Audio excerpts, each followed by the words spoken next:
வணக்கம். ஓஷோ உலகம்.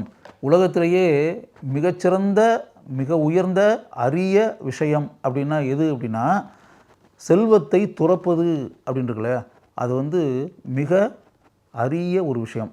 யாராலையும் கற்பனை பண்ணி பார்க்கக்கூட முடியாத ஒரு விஷயம்.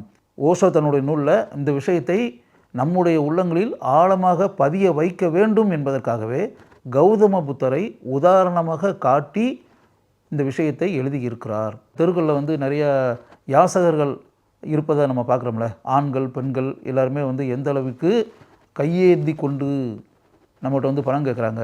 ஐயா 10 ரூபா கொடுங்க, 5 ரூபா கொடுங்க, சாப்பிட்றதுக்கு எனக்கு ஏதாவது வாங்கி கொடுங்க, சாப்பிட்டே 2 நாள் ஆச்சு, இப்படிலாம் சொல்லி நம்மகிட்ட காசு கேட்குறாங்களே. இந்த அளவிற்கு யாசகர்கள் பார்க்கக்கூடிய இடங்களிலெல்லாம் நிறைந்திருக்கக்கூடிய இந்த இடத்தில் ஓஷோ என்ன சொல்கிறார் அப்படின்னா, உலகத்திலேயே பணக்கார பிச்சைக்காரன் அப்படின்னு சொல்கிறதா இருந்ததுன்னா கௌதம புத்தர் தான். கிட்டத்தட்ட ஒரு யாசகருடைய நிலைக்கு அவர் தன்னை ஆளாக்கி கொண்டார். எல்லாத்தையும் தான் வேண்டாம்னு சொல்லிட்டு அவர் வந்துட்டார்ல.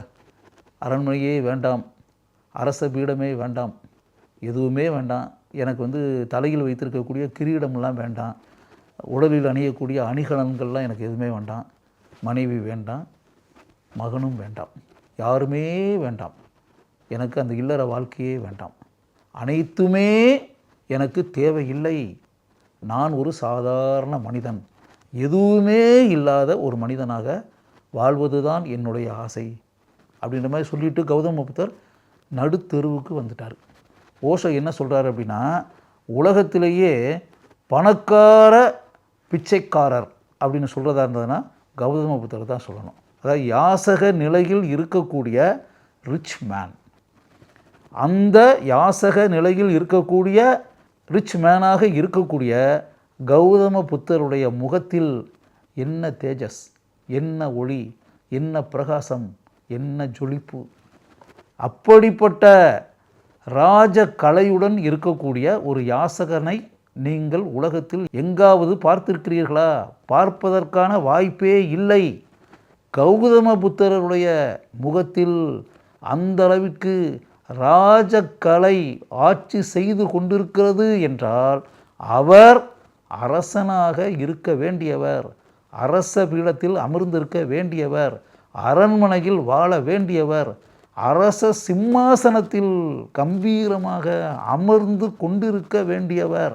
அப்படிப்பட்ட மகத்தான பிறவியான கௌதம புத்தர் எதுவுமே தனக்கு வேண்டாம் என்று கூறிவிட்டு தெருவில் யாசகனாக நின்று கொண்டு, அப்படிப்பட்ட சம்பவம் உண்மையாகவே வரலாற்றில் நடைபெற்றிருக்கிறது என்றால் இது நாம் நினைத்து பார்க்கக்கூடிய ஒரு சம்பவமா? இப்படிப்பட்ட அரிய சம்பவத்தை உலகத்தில் எங்காவது பார்க்க முடியுமா? கௌதம புத்தரை போன்ற அபூர்வ பிறவியை உலகத்தில் எங்காவது நாம் காண முடியுமா? கௌதம புத்தரை போன்ற ஒரு மனிதர் இருந்திருக்கிறார் என்றால் உண்மையாகவே நம்மளால் நம்பக்கூட முடியலை. ஓஷோ என்ன சொல்கிறாரு அப்படின்னா, இப்படிப்பட்ட பிறவிகள் எங்காவது அபூர்வமாகவே நம்முடைய கண்களில் படுவார்கள்.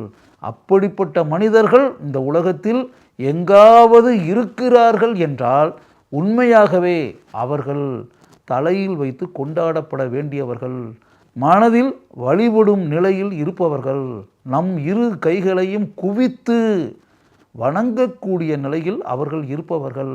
அப்படிப்பட்ட மனிதர்களை நாம் உலகமெங்கும் சல்லடை போட்டு தேடி பார்த்தாலும் கண்டுபிடிப்பதற்கான வாய்ப்புகள் மிகவும் அரிது என்பதே உண்மை.